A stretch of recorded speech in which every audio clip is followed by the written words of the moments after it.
Community radio ബെൻസിഗറിൽ ഇപ്പോൾ കണ്ടതും കേട്ടതും തയ്യാറാക്കി അവതരിപ്പിക്കുന്നത് പ്രവീൺ തിരുമുറ്റത്ത്. സാങ്കേതിക സഹായം രേഷ്മ. എല്ലാ പ്രിയപ്പെട്ട ശ്രോതാക്കൾക്കും കണ്ടതും കേട്ടതും പുതിയ അധ്യായത്തിലേക്ക് ഹൃദയപൂർവ്വം സ്വാഗതം ചെയ്യുന്നു. പതിവിന് വിപരീതമായി ഇന്ന് കൂടുതൽ ആമുഖത്തിനോ വിവരണത്തിനോ ഞാൻ മുതിരുന്നില്ല. കാരണം ഇന്ന് കണ്ടതും കേട്ടതും അവതരിപ്പിക്കുന്നത് ഒരു കൂട്ടം മഹിളാ രത്നങ്ങളാണ്. അതെന്താ അങ്ങനെയെന്ന് നിങ്ങളിൽ ഒരു സംശയം വന്ന സ്ഥിതിക്ക് അല്പം ആമുഖം പറയാം. മാർച്ച് 8 അന്താരാഷ്ട്ര വനിതാ ദിനമാണ് എന്നത് എത്ര പേർക്ക് അറിയാമെന്ന ചോദ്യത്തിന് പ്രസക്തിയില്ല എങ്കിലും വിദ്യാഭ്യാസം, ആരോഗ്യം, തൊഴിൽ, കുടുംബം തുടങ്ങിയ കാര്യങ്ങളിൽ വനിതകൾ നേടിയ വിജയത്തിന്റെ ഓർമ്മപ്പെടുത്തലാണ് സ്ത്രീ ശാക്തീകരണത്തിന്റെ ഒരു വലിയ ദിനമായ അന്താരാഷ്ട്ര വനിതാ ദിനം. ഈ ദിനത്തിന്റെ പ്രാധാന്യം മനസ്സിലാക്കുവാനും കേട്ടുകഴിയുമ്പോൾ ഈ വരുന്ന വനിതാ ദിനം എന്റേതുമാണ് എന്ന് അഭിമാനത്തോടു കൂടി ഉറക്കെ പറയുവാനും നമ്മുടെ സ്ത്രീജനങ്ങൾക്ക് സാധ്യമാകട്ടെ എന്ന ലക്ഷ്യത്തോടെ ആദ്യം നമ്മൾ പരിചയപ്പെടുന്നു. വനിതകൾക്കും കുട്ടികൾക്കുമായി കേന്ദ്ര സർക്കാർ സ്ഥാപനമായ സഖി വൺ സ്റ്റോപ്പ് സെന്ററിലെ മുൻ അഡ്മിനിസ്ട്രേറ്റീവ് ഓഫീസറായിരുന്ന, ഇപ്പോൾ പുനലൂർ ബാർ അസോസിയേഷൻ അഭിഭാഷകയുമായ അഡ്വക്കേറ്റ് ലക്ഷ്മിപ്രിയ. സ്ത്രീയും പുരുഷനും ട്രാൻസ്ജെൻഡേഴ്സും കുട്ടികളും എല്ലാം അടങ്ങുന്ന നമ്മുടെ ഈ സമൂഹത്തിൽ വനിതകൾക്ക് മാത്രമായി ഒരു വനിതാ ദിനം കൂടി കടന്നു പോവുകയാണ്. ഭരണഘടനാനുസൃതമായി സ്ത്രീകൾക്ക് മാത്രമായി പ്രത്യേക നിയമനിർമ്മാണം നടത്താൻ സ്റ്റേറ്റിന് അവകാശമുണ്ട്. ഇതിന്റെ ഭാഗമായിട്ടാണ് പല നിയമങ്ങളും നമുക്കിന്ന് നിലവിലുള്ളത്. ഇത്രയും നിയമ സംവിധാനങ്ങളുണ്ടെങ്കിലും ഈ അടുത്ത് നമ്മുടെ കേരളത്തിൽ എത്രയധികം പെൺകുട്ടികളാണ് സ്ത്രീധനത്തിന്റെ പേരിൽ ആത്മഹത്യ ചെയ്യപ്പെട്ടത്. പൂർണ്ണമായി നമ്മുടെ നാട് വികസിച്ചു എന്ന് നമുക്ക് പറയാൻ കഴിയുമോ? നിറത്തിന്റെയും സൗന്ദര്യത്തിന്റെയും പേരിൽ യാതനകൾ വിവാഹശേഷം അനുഭവിക്കുന്നത് ഓരോ ദിവസവും വികസനങ്ങൾ ഉണ്ടാകുന്നു എന്ന് നമുക്ക് പൂർണ്ണമായി അവകാശപ്പെടാൻ കഴിയുമോ? ഇതൊക്കെ സ്വയം നമ്മൾ ചോദ്യം ചെയ്യേണ്ടതായിട്ടുണ്ട്. പലപ്പോഴും പറയാറുണ്ട്, നിയമ സംവിധാനത്തിന്റെ പ്രശ്നങ്ങളാണ്, നിയമത്തിന്റെ പോരായ്മ കൊണ്ടാണ് ഇങ്ങനെ ഉണ്ടാകുന്നതെന്ന്. പക്ഷേ അങ്ങനെയൊക്കെ പറയുമ്പോൾ നിയമത്തിനല്ല ഇവിടെ പ്രശ്നം, നിയമ സംവിധാനങ്ങൾക്കും അപ്പുറം എന്തുകൊണ്ട് നാം നമ്മെ ചോദ്യം ചെയ്യുന്നില്ല? ഉദാഹരണമായി പറഞ്ഞു കഴിഞ്ഞാൽ 1961 നിലവിൽ വന്നതാണ് സ്ത്രീധന നിരോധന നിയമം. ഇന്നും കൊടുക്കുകയും വാങ്ങുകയും ചെയ്യുന്നില്ലേ? സ്വയമായി നമുക്കത് എന്തുകൊണ്ട് ചോദ്യം ചെയ്യാൻ കഴിയുന്നില്ല? പിന്നീട് നിറത്തിന്റെയും സൗന്ദര്യത്തിന്റെയും പേരിൽ മനുഷ്യനെ വേർതിരിക്കുന്നത് ഭരണഘടന പരമായി തെറ്റാണെന്നും ഭരണഘടനാ തത്വം അതിനെ പിന്തുണയ്ക്കുന്നില്ലെന്നും നമുക്കറിയാം. ഇത് ഇപ്പോഴും ഉണ്ടായിരിക്കുന്ന പലതരത്തിലുള്ള പെൺകുട്ടികളുടെ ആത്മഹത്യകളും ഈ ഒരു പേരിൽ ഈ അടുത്ത കാലത്ത് നമ്മൾ കേട്ടറിഞ്ഞ കാര്യങ്ങളാണ്. ഇതെല്ലാം നമ്മുടെ നാട്ടിൽ ഇന്നും നടന്നുകൊണ്ടിരിക്കുകയാണ്. ശരിക്കും ഓരോ മനുഷ്യന്റെയും വികസനത്തിലൂടെ മാത്രമാണ് നമ്മുടെ നാട് പൂർണ്ണമായും ഒരു വികസനം കൈവരിച്ചു എന്ന് നമുക്ക് പറയാൻ കഴിയുന്നത്. ഇത്തരത്തിലുള്ള എത്രമാത്രം ഒരു മനുഷ്യന്റെ ജീവനെ എടുക്കാൻ മാത്രം പണത്തിനോ സൗന്ദര്യത്തിനോ ഇന്നും കഴിയുന്നുണ്ടെങ്കിൽ പൂർണ്ണമായും നമ്മുടെ രാജ്യം വികസിച്ചുവെന്നോ നമ്മുടെ നാട് വികസിച്ചുവെന്നോ നമുക്ക് പറയാൻ കഴിയില്ല. സ്വയമാണ് നമ്മൾ മാറേണ്ടത്. നമ്മളിൽ ഓരോരുത്തരും ഈ ഒരു പ്രശ്നത്തിന് പരിഹാരം കണ്ടെത്താൻ തയ്യാറായി മുൻപോട്ട് വന്ന് ഒരു മാതൃകയായി കഴിഞ്ഞാൽ അത് നമ്മുടെ കുടുംബത്തിൽ പിന്നീട് പലപ്പോഴും പലർക്കും കണ്ടുപഠിക്കാൻ പറ്റുന്ന ഏറ്റവും നല്ല മാതൃകകളായി മാറാൻ കഴിയും. ശരിക്കും നാം അത് ചെയ്യുന്നുണ്ടോ? സ്ത്രീകൾക്ക് വേണ്ടി നിയമങ്ങൾ ധാരാളമുണ്ട്, കുട്ടികൾക്കായി നിയമങ്ങൾ ധാരാളമുണ്ട്, കുട്ടികൾക്കെതിരെയുള്ള അതിക്രമങ്ങൾ വർദ്ധിച്ചു വരുന്നു. ഇതെല്ലാം ഒരു നാണയത്തിന്റെ 2 വശങ്ങളായി തുടർന്നു വരികയാണ്. എന്തുകൊണ്ടാണ്? ശരിക്കും നിയമമുണ്ട്, നിയമ സംവിധാനത്തിന്റെയും ഒന്നും പോരായ്മയല്ല. ഓരോ മനുഷ്യനും അതെങ്ങനെ എടുക്കുന്നു, സ്വയമായി നമുക്ക് ആദ്യം അത് മാറാൻ കഴിയുന്നുണ്ടോ, അതിലെന്ത് നടപടിയാണ് നമുക്ക് സ്വീകരിക്കാൻ കഴിയുന്നത്, നമുക്കായി എന്ത് ചെയ്യാൻ കഴിയും എന്നുള്ളതാണ് ഏറ്റവും പ്രധാനം. പലതരത്തിലുള്ള മരണങ്ങളും ഇന്ന് നടന്നു വരുന്നതും ഇതിൻ്റെയൊക്കെ പേരിൽ തന്നെയാണ്. ശരിക്കും നമ്മുടെ ഈ ഭൂമി എല്ലാവരുടേതും കൂടിയാണ്. ഒരു വ്യക്തിക്ക് മാത്രമായിട്ടോ അല്ലെങ്കിൽ അങ്ങനെ ഒരാളുടെ മാത്രം അവകാശമോ ഒന്നും തന്നെയല്ല. എല്ലാവരും തുല്യരാണ്. സ്ത്രീകൾ തുല്യരാണ്, ട്രാൻസ്ജെൻഡേഴ്സ്, പുരുഷന്മാർ, കുട്ടികൾ എല്ലാവർക്കും തുല്യതയുണ്ട്. ലിംഗനീതി, ലിംഗസമത്വം ഇതൊക്കെ നമ്മൾ വാക്കുകളിൽ മാത്രം പറഞ്ഞ് അല്ലെങ്കിൽ ഈ ഒരു വനിതാ ദിനത്തിൽ മാത്രം പറഞ്ഞു തീർക്കേണ്ട ഒന്നല്ല. ജീവിതത്തിലുടനീളം ഓരോ മനുഷ്യനും അത് കൃത്യമായി പരിപാലിക്കേണ്ടതായിട്ടുണ്ട്. സ്വന്തം അവകാശം സംരക്ഷിക്കുവാൻ നമ്മൾ ബുദ്ധിമുട്ടി പാടുപെട്ട് അതിനുവേണ്ടി ഏതറ്റം വരെയും പോകുന്നത് പോലെ തന്നെ മറ്റൊരാളുടെ അവകാശം ലംഘിക്കരുതെന്നുകൂടി നാം മനസ്സിലാക്കേണ്ടതായിട്ടുണ്ട്. സ്ത്രീകൾക്കും കുട്ടികൾക്കും മറ്റാർക്കും മറ്റേത് വിഭാഗത്തിനെതിരെയും ഒരു അതിക്രമങ്ങളും ഉണ്ടാകാതെ എല്ലാവരുടെയും അവകാശം സംരക്ഷിച്ച് തുല്യതയോടുകൂടി മുന്നോട്ട് നീങ്ങാൻ കഴിയട്ടെ എന്ന് ആശംസിച്ചുകൊണ്ട് ഞാൻ നിർത്തുന്നു. കണ്ടതും കേട്ടതുമായ മുഖങ്ങളല്ല ഒരുപക്ഷെ നമ്മൾ ഇവിടെ പരിചയപ്പെടുന്നത്. വ്യത്യസ്ത മേഖലകളിൽ സാന്നിധ്യവും കഴിവും ആദരവും ഏറ്റുവാങ്ങുന്ന ഒരു കൂട്ടം വനിതാ രത്നങ്ങളെയാണ് ഇനി നമ്മൾ പരിചയപ്പെടുന്നത്. അയ്യോ, എന്തു പറയാനാ, പ്രായമായില്ലേ, ഞങ്ങളൊക്കെ ഇനി എന്ത് ചെയ്യാനാ എന്നൊക്കെ സ്വയം പരിതപിച്ച് കഴിയുന്നവർക്ക് ഒരു പ്രചോദനവും അഭിമാനവും നൽകുന്ന, പ്രായം വെറും നമ്പർ മാത്രമാണ് എന്ന് നമുക്ക് ബോധ്യപ്പെടുത്തി തരുന്ന 74 വയസ്സ് പ്രായമുള്ള ആലപ്പുഴ സ്വദേശി ഡോക്ടർ ജയശ്രീ. ഞാൻ ഡോക്ടർ ജയശ്രീ, പഴവീടാണ് താമസിക്കുന്നത്. എനിക്ക് 74 വയസ്സ് പ്രായമുണ്ട്. ഞാൻ സർവീസിൽ നിന്ന് ആലപ്പുഴയിലെ ഡെപ്യൂട്ടി DM ആയിട്ട് റിട്ടയർ ചെയ്തതാണ്. റിട്ടയർ ചെയ്തതിനു ശേഷം ഞാനിവിടെ ഒരു പ്രൈവറ്റ് ഹോസ്പിറ്റലുകളിലൊക്കെ ഗൈനക്കോളജിസ്റ്റായിട്ട് വർക്ക് ചെയ്യുന്നുണ്ടായിരുന്നു. 2018 എൻ്റെ ഹസ്ബൻഡ് മരിച്ചതിന് ശേഷം ഞാൻ എവിടെയും പോകാതെ വീട്ടിൽ തന്നെ ഇരിക്കുമായിരുന്നു. അപ്പോൾ ഞാൻ വല്ലാതെ വണ്ണം വെച്ച് അങ്ങനെ ഇരുന്നപ്പോഴാണ് യോഗയ്ക്ക് പോകാമെന്ന് വിചാരിച്ച് യോഗയ്ക്ക് പോയി വരുന്ന വഴിയാണ് ഞാൻ ഈ ഒരു ഫിറ്റ്നസ് സെന്റർ കണ്ടു തിരുവമ്പാടിയിൽ.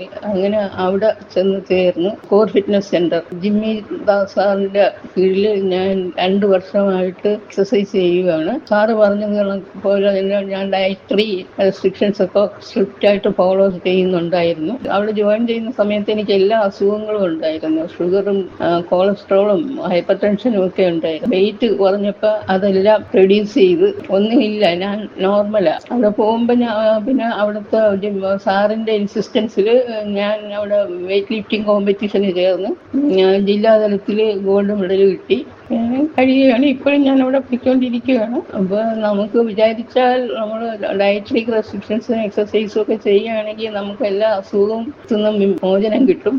എല്ലാവർക്കും ഒരു ഹാപ്പി വിമൻസ് ഡേ ആശംസിച്ചുകൊള്ളുന്നു.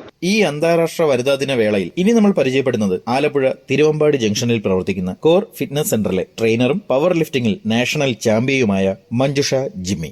നമസ്കാരം, എൻ്റെ പേര് മഞ്ജുഷ എന്നാണ്. ഞാൻ 42 വയസ്സുള്ള ഒരു വീട്ടമ്മയാണ്. ആലപ്പുഴ സ്വദേശിയാണ്. എൻ്റെ ഹസ്ബൻഡിൻ്റെ പേര് ജിമ്മി ദാസ്. 10ാം ക്ലാസ്സിൽ പഠിക്കുന്ന ഒരു മോളുണ്ട് എനിക്ക്. ഈ വനിതാ ദിനത്തോടനുബന്ധിച്ച് ഞാൻ എന്തിനാണ് ഇന്ന് നിങ്ങളോട് സംസാരിക്കുന്നതെന്ന് വെച്ചാൽ, ഞാൻ ഒരു കായിക താരമാണ്, ഒരു പവർ ലിഫ്റ്റിംഗ് താരമാണ്. ഞാൻ 20 വർഷത്തോളമായി ഈ മേഖലയിലുണ്ട്. 2002 മുതലാണ് ഞാൻ ഈ ഫീൽഡിലേക്ക് വന്നത്. ഈ ഫീൽഡിലേക്ക് വരാനുള്ള കാര്യം എന്താണെന്ന് വെച്ചാൽ വളരെ യാദൃച്ഛികമാണ്. ഞാൻ എൻ്റെ അച്ഛനും അമ്മയ്ക്കും കൂടെ 2 മക്കളിലെ ഏറ്റവും മൂത്ത ആളാണ്. എൻ്റെ സഹോദരൻ എന്നെക്കാൾ ഒരു 2 വയസ്സിന് ഇളയ ഒരു കുട്ടിയാണ്. അത് ജനിച്ചപ്പോഴേ നടക്കാത്തൊരു കുട്ടിയായിരുന്നു. ഈ കുട്ടിയുടെ കാര്യങ്ങളെല്ലാം നോക്കിക്കൊണ്ടിരുന്ന ഒരു വ്യക്തിയാണ് ഞാൻ. എന്തിനാണ് എൻ്റെ അച്ഛൻ എന്നെ ഈ വെയിറ്റ് ലിഫ്റ്റിംഗ് ഫീൽഡിലേക്ക് കൊണ്ടുവന്നത്, അല്ലെങ്കിൽ പവർ ലിഫ്റ്റിംഗ് ഫീൽഡിലേക്ക് അയക്കാൻ കാര്യം എന്താണെന്ന് ആലോചിച്ചപ്പോൾ എനിക്ക് തോന്നിയിട്ടുള്ളത്, ഇവന് അനായാസമായിട്ട് എടുത്തുകൊണ്ട് നടക്കുകയെല്ലാം ചെയ്യുന്നത് കണ്ടപ്പോൾ എനിക്ക് ബേസിക്കലി എൻ്റെ ആരോഗ്യത്തെക്കുറിച്ചുള്ള ഒരു ഇത് കൊണ്ടായിരിക്കാം എൻ്റെ അച്ഛൻ എന്നെ ഈ ഫീൽഡിലേക്ക് വിട്ടതെന്ന് എനിക്ക് പലപ്പോഴും തോന്നിയിട്ടുണ്ട്. എന്തായാലും ഞാൻ ഈ ഫീൽഡിലേക്ക് വന്നു. 2003 തൊട്ട് ഞാൻ പവർ ലിഫ്റ്റിംഗ് ചെയ്യാൻ, ആദ്യം വെയിറ്റ് ലിഫ്റ്റിംഗ് ആണ് ചെയ്യാൻ തുടങ്ങിയത്. പക്ഷേ നമ്മുടെ ആലപ്പുഴയിൽ പവർ ലിഫ്റ്റിങ്ങിനായിരുന്നു മുൻഗണന കൂടുതലുള്ളതുകൊണ്ട് ഞാൻ പവർ ലിഫ്റ്റിംഗിലേക്ക് വരികയും 2004, 5, 6 വർഷങ്ങളിൽ നാഷണൽ ലെവലിൽ സെക്കൻഡ് കരസ്ഥമാക്കുകയും ചെയ്തു. 2007 എൻ്റെ വിവാഹം നടന്നു. എന്നെ ഈ മേഖലയിലേക്ക് പിടിച്ചു നിർത്തുന്നത് എൻ്റെ ഹസ്ബൻഡ് തന്നെയാണ്. കാരണം പുള്ളി തന്നെയാണ് എനിക്ക് ട്രെയിനിങ് തന്ന് എന്നെ ഈ മേഖലയിൽ ഇപ്പോഴും പിടിച്ചിരുത്താൻ കാര്യം. ഞാൻ 2012, 11, 13 വർഷങ്ങളിൽ നാഷണൽ മെഡലിൽ വീണ്ടും വന്നു. 13 നാഷണൽ ചാമ്പ്യനായി.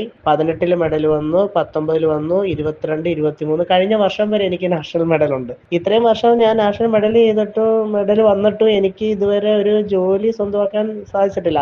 നമ്മുടെ നിയമങ്ങളുടെ ഒരു പ്രശ്നമാണ്. കാര്യം എന്താണെന്ന് വെച്ചാൽ, ഞാൻ ഇത്രയും ജോലി വന്ന് എൻ്റെ സർട്ടിഫിക്കറ്റ് വെരിഫിക്കേഷൻ വരെ കഴിഞ്ഞ ഒരു വ്യക്തിയാണ് ഞാൻ. അപ്പൊ ഇത്രയും വർഷമായിട്ടും ജോലി ലഭിക്കാത്തത് നമ്മുടെ മാറി വരുന്ന ഓരോ സർക്കുലറുകൾ, ഓരോ നിയമങ്ങളുടെ ഇതുകൊണ്ട് നമ്മളുടെ സർട്ടിഫിക്കറ്റ് ഇവർ പറയുന്ന നിയമത്തിന്റെ അടിസ്ഥാനത്തിൽ യോഗ്യതയില്ല എന്ന രീതിയിൽ, ഇല്ലെങ്കിൽ പോട്ടെ എനിക്ക് യോഗ്യതയില്ല എന്നല്ല, അവര് പറഞ്ഞിരിക്കുന്ന മാനദണ്ഡങ്ങളിൽ പെടുന്ന ഒരു കായിക ഇനം അല്ലായിരുന്നു എന്നത് എന്ന രീതിയിൽ എന്നേക്കാൾ മുൻപുള്ള ആൾക്കാർ ജോലിക്ക് കയറിയിട്ടും നമ്മളുടെ സമയം വന്നപ്പോഴത്തേക്ക് ചില പ്രശ്നങ്ങളാൽ അത് നമ്മളെ ബാധിച്ചു. അതുകൊണ്ട് ഞാൻ ജോലിക്ക് കയറാൻ പറ്റാതെ പോയ ഒരു വ്യക്തിയാണ്. അപ്പൊ ഇന്നും ഞാൻ ഈ ഫീൽഡിൽ നിൽക്കുന്നെങ്കിലും എനിക്ക് എൻ്റെ അടുത്തുള്ള പലർക്കും അറിയത്തില്ല ഞാൻ ഈ ഫീൽഡിലുണ്ടെന്ന്. ബുദ്ധിമുട്ടാണ് ഇപ്പൊ പലരോടും പറയാനായിട്ട്. കാര്യം എന്താന്ന് വെച്ചാല്, നമ്മുടെ നാട്ടിലെ ആൾക്കാർക്കൊരു പ്രത്യേകത ഉണ്ടല്ലോ, നീ എന്ത് ചെയ്തു എന്നല്ല, നീ എന്തിനു വേണ്ടി ചെയ്തു എന്നാണ് അവർ ചോദിക്കുന്നത്. ഇത്രയും വർഷമായിട്ട് നീ നല്ലതാണോ ചീത്തയാണോ ചെയ്തതെന്നല്ല, നീ എന്തിനു വേണ്ടി ചെയ്യുന്നു, ഇത് നിനക്ക് ഇതുവരെ പ്രയോജനമൊന്നും കിട്ടിയില്ലല്ലോ, ജോലി കിട്ടിയില്ലല്ലോ. ഈ ചോദ്യങ്ങൾ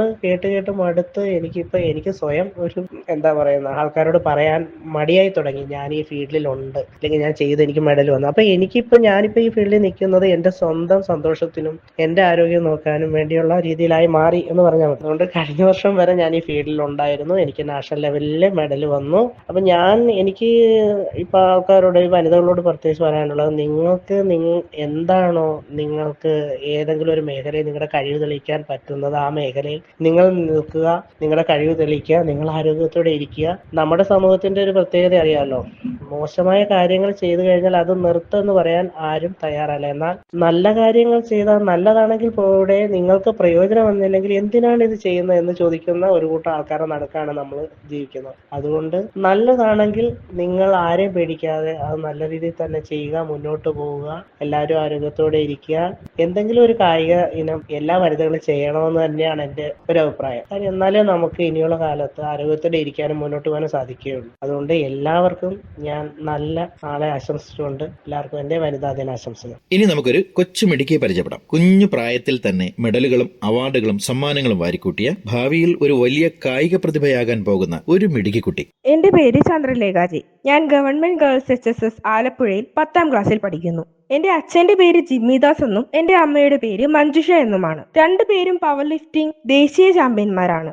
ഞങ്ങൾക്ക് സ്വന്തമായി ആലപ്പുഴയിൽ തിരുവമ്പാടിയിൽ കോർ ഫിറ്റ്നസ് എന്ന ജിം ഉണ്ട്. ഞാൻ അവിടെയാണ് പരിശീലനം നടത്തുന്നത്. എന്റെ 12ാം വയസ്സിലാണ് ഞാൻ ആദ്യമായി ട്രെയിനിങ് ആരംഭിക്കുന്നത്. അച്ഛനും അമ്മയോടുമൊപ്പം ഒരുപാട് മത്സരങ്ങൾക്ക് പോകാൻ സാധിച്ചതിനാൽ കുട്ടിയായിരുന്നപ്പോൾ തന്നെ വെയിറ്റ് ട്രെയിനിങ്ങിനോട് താല്പര്യമുണ്ടായിരുന്നു. കഴിഞ്ഞ വർഷം ആദ്യമായി നടന്ന കേരള സ്കൂൾ ഒളിമ്പിക്സിൽ എനിക്ക് സ്വർണ്ണ മെഡലും സ്ട്രോങ് ഗേൾ ഓഫ് കേരള പട്ടവും കരസ്ഥമാക്കാൻ സാധിച്ചു. പങ്കെടുത്ത മിക്കവാറും മത്സരങ്ങളിലും എനിക്ക് നല്ല പ്രകടനം നടത്താൻ സാധിച്ചിട്ടുണ്ട്. ഇതിനോടൊപ്പം തന്നെ പഠനത്തിലും എനിക്ക് ശോഭിക്കാൻ സാധിക്കുന്നുണ്ട്. എനിക്ക് വ്യായാമം ചെയ്യുന്നത് പഠനത്തിൽ കൂടുതൽ ഏകാഗ്രത കിട്ടാൻ സഹായിക്കുന്നുണ്ട്. അതുകൊണ്ട് വനിതകൾ ഏതെങ്കിലും തരത്തിലുള്ള വ്യായാമങ്ങളിൽ ഏർപ്പെടുന്നത് അവരുടെ മറ്റുള്ള കഴിവുകൾക്ക് തീർച്ചയായും ഒരു സഹായമാകും. എല്ലാവർക്കും നല്ലൊരു വനിതാ ദിനം ആശംസിക്കുന്നു.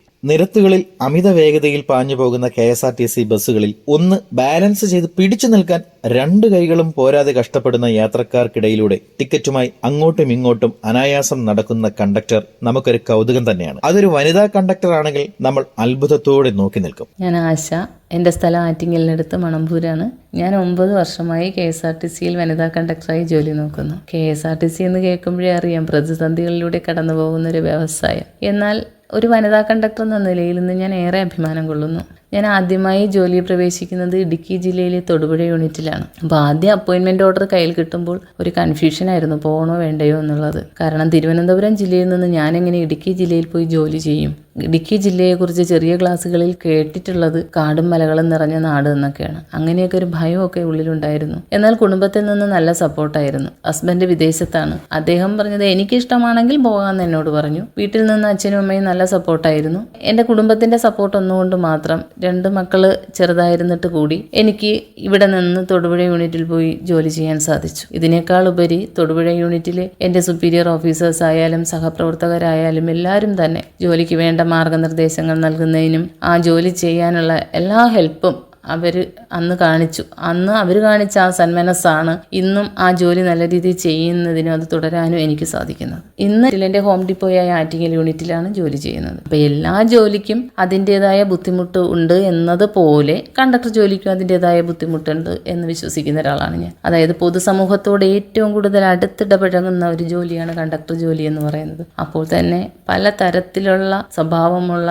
ആൾക്കാരെ മാനേജ് ചെയ്യേണ്ടതായിട്ടുണ്ട് നമുക്ക്. എനിക്ക് ഈ ജോലിയിൽ നിന്ന് കിട്ടിയ ഒരു ഗുണം എന്ന് പറയുന്നത് ഇണങ്ങേണ്ടടുത്ത് ഇണങ്ങാനും പിണങ്ങേണ്ടടുത്ത് പിണങ്ങാനും ഞാൻ പഠിച്ചു എന്നുള്ളതാണ്. അതായത് ഏത് രീതിയിലുള്ള ആൾക്കാരെയും മാനേജ് ചെയ്യാനുള്ള ഒരു ധൈര്യം എനിക്കുണ്ടായി എന്നുള്ളതാണ്. രണ്ടാമതായി ആ യൂണിഫോമിന്റെ സുരക്ഷിതത്വം, അതൊന്ന് വേറെ തന്നെയാണ്. കാരണം പല സാഹചര്യങ്ങളിലും എനിക്ക് തൊടുപുഴ യൂണിറ്റ് ജോലി ചെയ്യുമ്പോൾ അവിടെ നിന്ന് രാത്രി കാലങ്ങളിൽ വീട്ടിലേക്ക് വരേണ്ടതായി വന്നിട്ടുണ്ട്.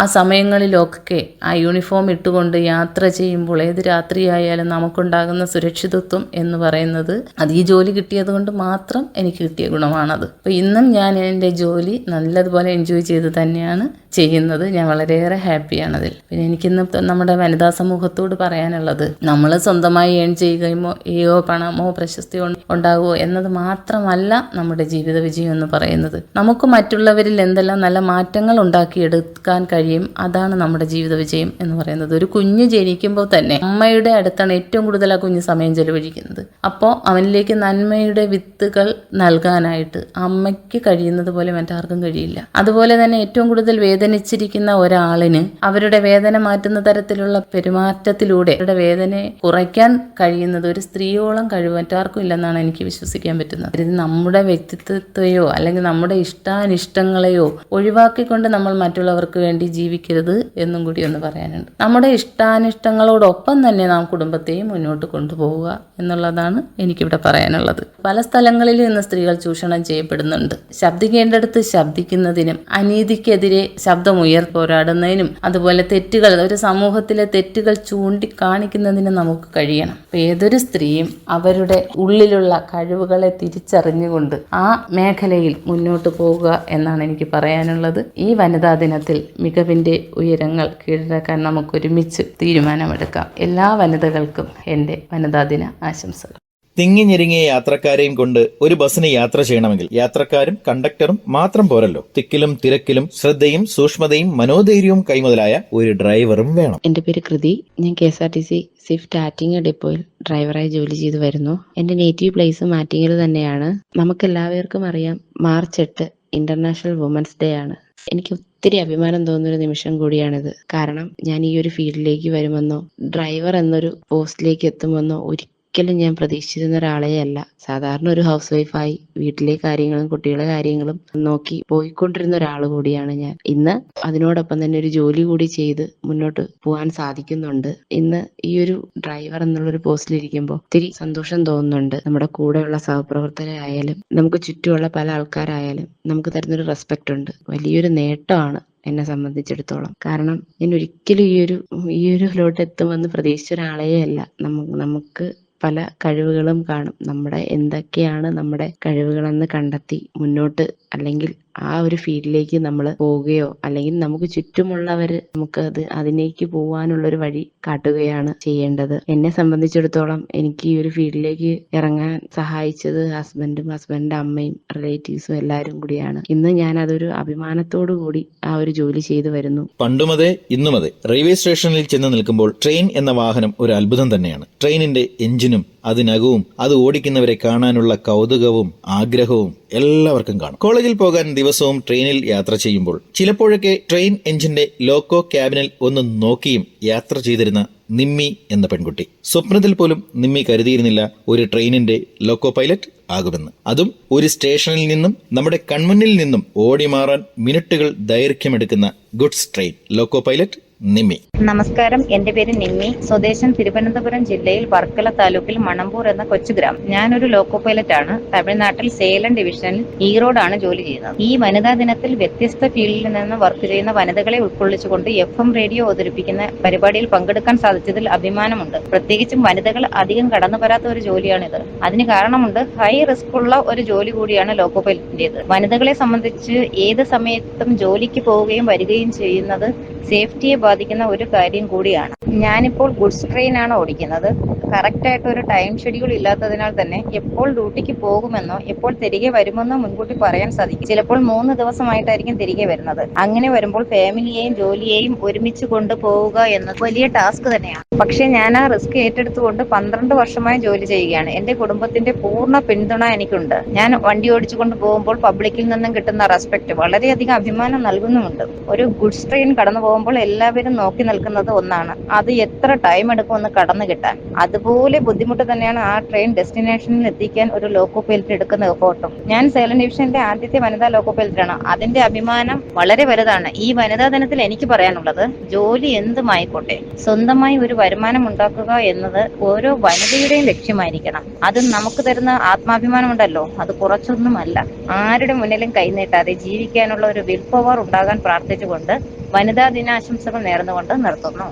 അതിജീവനം എന്നത് നിസ്സാരമായ ഒരു കാര്യമല്ല. മനോധൈര്യവും ദൈവാനുഗ്രഹവും ചേർന്ന് വരുമ്പോൾ ലഭിക്കുന്ന പുതുജീവൻ. ക്യാൻസർ എന്ന മഹാരോഗത്തെ തോൽപ്പിച്ച് ജീവിതത്തിന്റെ പുതിയ വാതിലുകൾ തുറന്ന് യാത്ര തുടരുന്ന, മറ്റുള്ളവർക്ക് പ്രചോദനമാകുന്ന കൊല്ലത്തെ ഒരു ടീച്ചറെ ഇനി നമുക്ക് പരിചയപ്പെടാം. 2017 ഞാനൊരു ക്യാൻസർ പേഷ്യന്റ് ആണെന്ന് അറിയുന്നത്. രോഗത്തെ ഓർത്ത് വിഷമിക്കാൻ എൻ്റെ മനസ്സൊന്നും ഒരുക്കമായിരുന്നില്ല. ഞാനതിനെ ഉൾക്കൊള്ളുകയും 2017 ഡിസംബറിൽ RCSയിൽ എൻ്റെ സർജറി നടക്കുകയും ചെയ്തു.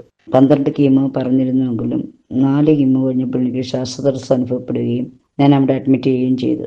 അപ്പോൾ അവിടെ ഡോക്ടർമാർ ഞാനൊരു പാലിയേറ്റീവ് കെയർ പേഷ്യൻ്റ് ആണെന്നും സർജറി വേണ്ട ആളായിരുന്നില്ല എന്നും അറിയിക്കുകയും ചെയ്തു. അപ്പോഴും എനിക്ക് വിഷമം തോന്നിയില്ല. തുടർന്ന് എൻ്റെ ചികിത്സ ലേക്ക് ഷോറിലേക്ക് മാറ്റി. ഗംഗാധർ ഡോക്ടറായിരുന്നു എന്നെ പരിശോധിച്ച ഡോക്ടർ പറഞ്ഞു, ഈ രോഗത്തിന് ചികിത്സിക്കാതിരിക്കരുത്, ചികിത്സ വേണം, 5 വർഷം ചികിത്സിക്കണം. ട്രിപ്പിൾ നെഗറ്റീവ് എന്ന ഒരു തരത്തിലുള്ള ക്യാൻസറാണ്. ക്യാൻസർ ജീവിക്കുന്നിടത്തോളം കാലം നമുക്ക് ജീവിക്കാം, അത് മാത്രമേ അന്ന് പറഞ്ഞുള്ളൂ. തുടർന്ന് ആ ഫോളോ അപ്പ് ഞാൻ ഇപ്പോഴും തുടരുന്നു. 4 മാസത്തിലൊരിക്കൽ ഞാൻ ഡോക്ടറെ കാണുന്നുണ്ട്. പ്രത്യേകിച്ച് മരുന്നുകളൊന്നുമില്ല. പിന്നെ ഞാൻ ഡയബറ്റിക് പേഷ്യൻ്റ് ഒക്കെയാണ്. അതിനുള്ള മരുന്നുകളും ഡയബറ്റിക് നമ്മൾ കൺട്രോൾഡ് ആയിരിക്കണം എന്നാണ് ഡോക്ടർ പറഞ്ഞത്. ആ രീതിയിൽ തന്നെയാണ് ഞാനിപ്പോഴും ജീവിച്ചു പോരുന്നത്. നമുക്ക് ഈ അസുഖം വന്നപ്പോൾ എനിക്ക് വിഷമമൊന്നും തോന്നിയിട്ടില്ല. ശുഭാപ്തി വിശ്വാസവും പ്രാർത്ഥനയും എൻ്റെ കരുത്തായിട്ട് എൻ്റെ കൂടെ ഉണ്ടായിരുന്നു. എല്ലാവരുടെയും പ്രാർത്ഥനയും സ്നേഹപൂർവമായ പെരുമാറ്റവും എൻ്റെ രോഗാവസ്ഥയെ മറികടക്കാൻ എന്നെ സഹായിച്ചിട്ടുണ്ട്. പലർക്കും മോട്ടിവേഷനൊക്കെ കൊടുക്കാൻ എനിക്ക് സാധിക്കുന്നുണ്ട്. ശുഭാപ്തി വിശ്വാസത്തോടെ ഈ രോഗത്തെ നേരിട്ടാൽ നമുക്ക് അവനെ അതിജീവിക്കാൻ സാധിക്കും. മറ്റുള്ളവരെ പോലെയല്ല പുരുഷന്മാർ ക്ഷമയോടെയും അനുസരണയോടെയും ക്യൂ പാലിച്ചു നിൽക്കുന്ന ഒരേ ഒരു സ്ഥലം ബിവറേജിന്റെ മുന്നിലാണ് എന്ന് തമാശാ രൂപത്തിൽ പറയുന്നതിന്റെ കാരണം അവിടെ വനിതകൾ ജീവനക്കാരായി ഉള്ളതുകൊണ്ടാണ് എന്ന് തമാശാ രൂപേണ പറയുന്നത് നമ്മൾ കേട്ടിട്ടില്ലേ? കൊല്ലത്തെ കേരള സ്റ്റേറ്റ് ബിവറേജസ് കോർപ്പറേഷനിലെ ഒരു വനിതാ ജീവനക്കാരിയെ നമുക്കൊന്ന് പരിചയപ്പെട്ടാലോ? നമസ്കാരം. കേരള സ്റ്റേറ്റ് ബിവറേജസ് കോർപ്പറേഷനിൽ വർക്ക് ചെയ്യുന്ന ഒരു ജീവനക്കാരിയാണ് ഞാൻ. കേൾക്കുന്നവർക്ക് ചിലപ്പോൾ മുൻപായിരുന്നെങ്കിൽ അത്ഭുതം തോന്നിയേനെ, ബിവറേജസിൽ വനിതാ ജീവനക്കാരോ എന്നുള്ള രീതിയിൽ. പക്ഷേ ഇപ്പം അങ്ങനെ ഒരു അത്ഭുതത്തിൻ്റെ കാര്യം ഉണ്ടോയെന്ന് തോന്നുന്നില്ല. കാരണം ഈ അടുത്ത കാലത്തായിട്ട് തന്നെ വളരെ മാധ്യമ ശ്രദ്ധ പിടിച്ചു പറ്റിയ ഒരു ന്യൂസായിരുന്നു. ബിവറേജിൽ ചെന്ന് അലമ്പ് കാണിച്ചാൽ പണി കിട്ടും, കരാട്ടെ പഠിച്ച ജീവനക്കാരാണ് അവിടെ ഉള്ളത് എന്നും പറഞ്ഞ് വളരെ വലിയ രീതിയിലൊരു പത്രത്തിലും ന്യൂസിലും ഒക്കെ വന്ന ഒരു വാർത്ത പ്രാധാന്യം നേടിയ ഒരു ന്യൂസിലൂടെ തന്നെ സ്ത്രീകളുണ്ട് എന്നുള്ളത് ഒരു ഭൂരിഭാഗം ആളുകൾക്കും ഇപ്പോൾ അറിയാം. അവിടെ വരുന്ന മനുഷ്യർ പലതരത്തിലുള്ള ആളുകളാണ്. നമുക്കറിയാം, ഏതൊരു മേഖലയിലാണെങ്കിലും അവിടുത്തെ ജീവനക്കാരെ കൈകാര്യം ചെയ്യേണ്ടി വരുന്നത് പല സ്വഭാവത്തിലുള്ള, പല ഗുണത്തിലും നിറത്തിലും മണത്തിലുമുള്ള ആളുകളെ എന്ന് വേണമെങ്കിൽ പറയാം. അതുപോലെ തന്നെയാണ് ബിവറേജ് കോർപ്പറേഷനിലും വരുന്ന ആളുകൾ. അവർക്ക് നമ്മൾ ബിവറേജസ് കോർപ്പറേഷൻ എന്ന് പറയുമ്പോൾ അവർക്കത് സിവിലാണ്, അവരുടെ സിവിലാണ്. അവരുടെ വീട് കഴിഞ്ഞാൽ അവർക്ക്, എനിക്ക് തോന്നുന്നത്, ഏറ്റവും കൂടുതൽ സന്തോഷത്തോടുകൂടി പോവുകയും വരികയും ചെയ്യുന്ന ഒരു സ്ഥലമാണ് ബിവറേജസ് കോർപ്പറേഷൻ ഔട്ട്ലെറ്റുകൾ എന്നാണ് എനിക്ക് തോന്നിയിട്ടുള്ളത്. അപ്പോൾ പലതരത്തിലുള്ള ആളുകൾ വരുമ്പോൾ 10 പേര് വരുമ്പോൾ 8 പേര് നല്ല രീതിയിൽ പെരുമാറുമ്പോൾ ചിലപ്പോൾ 2 പേര് മോശം രീതിയിലൊക്കെ നമ്മളോട് പെരുമാറാറുണ്ട്. പക്ഷെ അതൊന്നും ഒരിക്കലും സ്ഥായിയായിട്ടുള്ള ഒരു പ്രശ്നങ്ങളിലേക്കൊന്നും പോകാറില്ല.